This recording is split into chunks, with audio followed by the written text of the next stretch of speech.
Adegan berikutnya, Daniel 7 ayat 9-10, berbicara mengenai penghakiman. Perhatikan. Aku terus melihat hingga tahta-tahta diletakkan di sana. Apakah tahta-tahta itu sudah ada di sana sebelumnya? Tidak. Karena tahta-tahta itu diletakkan di sana, bukan? Dan yang lanjut usianya. Siapakah yang lanjut usianya ini? Allah Bapa sedang apa? Sedang duduk. Apakah Allah Bapa sudah duduk di sana sebelumnya? Tidak. Pada saat dalam nubuatan ini, Allah Bapa bagaimana? Allah Bapa duduk. Perhatikanlah gambarannya.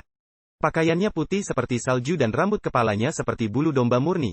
Tahtanya dari nyala api dan roda-rodanya api yang berkobar-kobar. Oh, jadi tahta ini punya apa?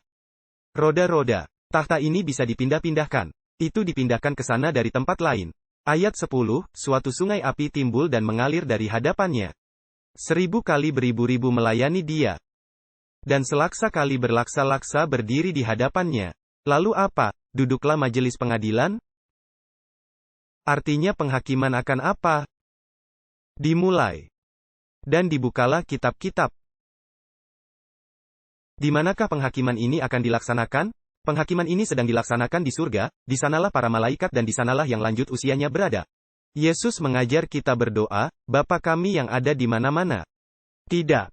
Dia berkata, Bapa kami yang ada. Di mana? Di surga, yang lanjut usia ada di surga. Adegan ini, penghakiman ini terjadi di surga. Sekarang mari melangkah ke ayat 13 dan 14. Ayat 13 dan 14, karena Allah Bapa berpindah dengan tahtanya yang beroda.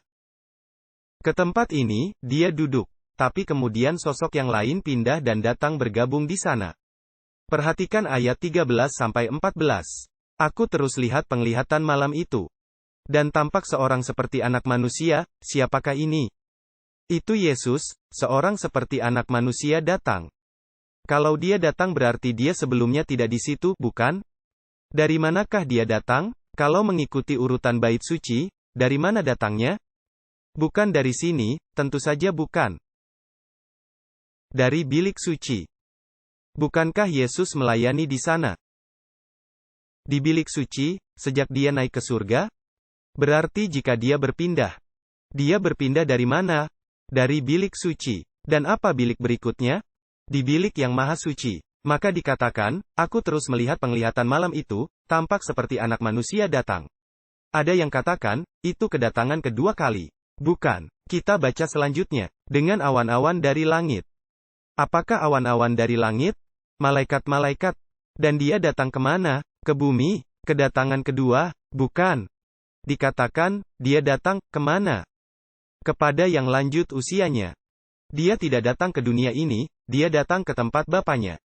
Dia akan melakukan pekerjaan apa? Penghakiman. Dikatakan, dia datang kepada yang lanjut usianya. Dan mereka, para malaikat, yaitu awan-awan membawanya dekat padanya. Dan untuk apa dia ke sana? Perhatikan, dia datang ke sana sebab kerajaan itu akan diambil dari tanduk kecil itu. Dan akan diberikan kepada siapa? Kepadanya. Apakah Anda ingat pelajaran kemarin? Apa yang datang setelah 10 jari kaki dan tanah liat? Ada sebuah batu besar yang bagaimana? Yang menghantam patung itu. Dan batu tersebut menjadi sebuah gunung yang memenuhi seluruh bumi. Dan itu adalah apa yang kekal? Kerajaan Kristus yang kekal. Dikatakan selanjutnya, lalu kepadanya diberi kekuasaan, kemuliaan dan kerajaan. Maka orang-orang dari segala bangsa, suku dan bahasa menyembah kepadanya. Kekuasaannya ialah kekuasaan yang kekal. Lihatlah, ini adalah klimaks dari penglihatan Daniel pasal 2 juga. Yang tidak akan lenyap, dan kerajaannya ialah kerajaan yang tidak akan dihancurkan. Apakah penghakiman ini dimulai setelah tanduk kecil melakukan perbuatannya yang keji? Ya. Apakah urut-urutan tidak ada jedanya? Babylon, Medo-Persia, Yunani, Roma, 10 kerajaan, tanduk kecil, penghakiman. Itu yang saya ingin kita pahami sekarang. Kita masih belum tahu berapa lama tanduk kecil berkuasa. Tapi kita akan segera lihat. Nah, hati Daniel berduka oleh penglihatan ini karena dia tidak memahaminya. Jadi di Daniel 7 ayat 15-18, kita menemukan Daniel mengungkapkan kesedihannya.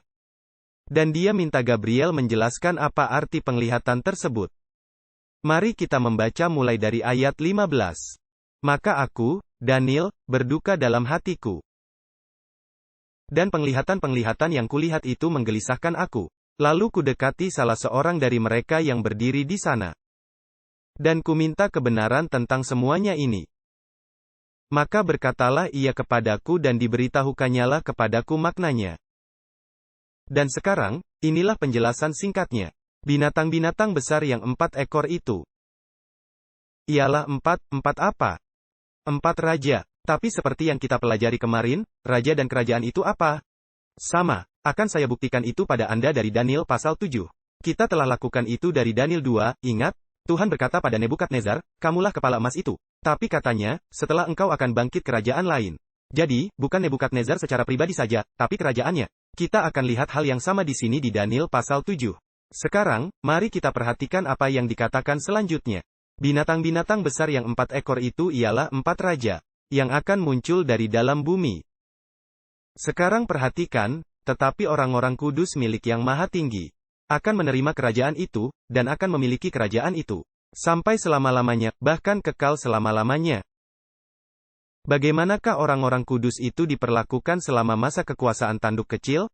Alkitab menyatakan mereka bagaimana? Mereka diinjak-injak dan dianiaya, dengan tidak adil. Bagaimana Tuhan akan menyelesaikan masalah ini? Tuhan akan mengadakan apa? Penghakiman. Dan dalam penghakiman itu, dia akan memutuskan penghukuman terhadap tanduk kecil dan membenarkan siapa? Membenarkan orang-orang kudus yang sudah dianiaya selama 1260 tahun.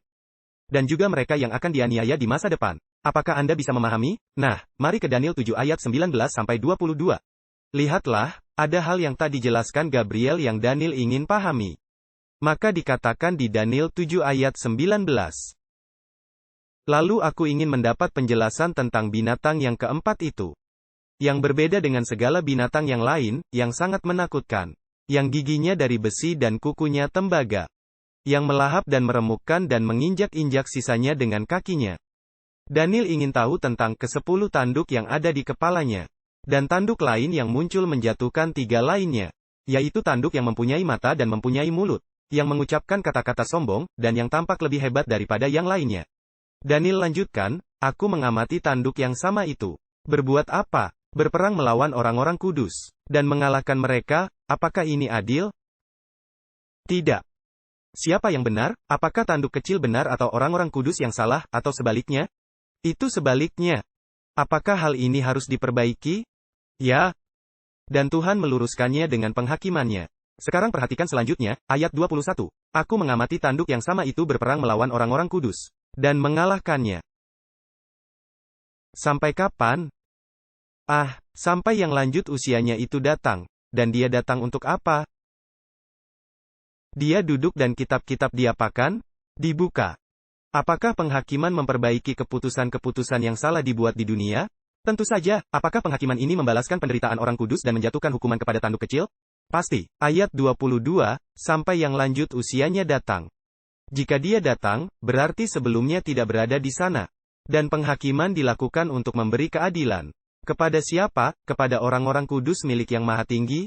Perhatikan, pertama-tama vonisnya dijatuhkan. Kemudian dikatakan, dan waktunya tiba bagi orang-orang kudus itu untuk memiliki kerajaan itu. Adakah perbedaan waktu antara kapan vonis itu diberikan dan kapan vonis itu dieksekusikan? Tentu saja, karena dikatakan di sini, penghakiman beri keadilan kepada pihak orang-orang kudus milik Yang Maha Tinggi.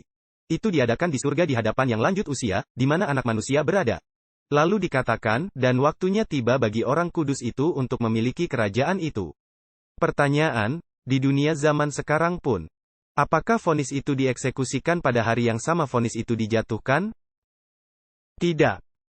Vonis dijatuhkan, nanti setelah lewat beberapa waktu, barulah hasil keputusan itu dilaksanakan, bukan? Haruskah ada pemeriksaan bukti-bukti untuk menentukan siapa yang benar dan siapa yang salah? Tentu saja. Bukankah Tuhan akan melakukan pengadilan pemeriksaan di surga? Sebelum Yesus kembali mengeksekusi vonis pengadilan dan memberikan pahala? Ya, karena saat Yesus datang, dia katakan dia akan membawa pahalanya. Berarti dia pasti telah menentukan sebelumnya pahala yang akan dibawanya. Anda paham?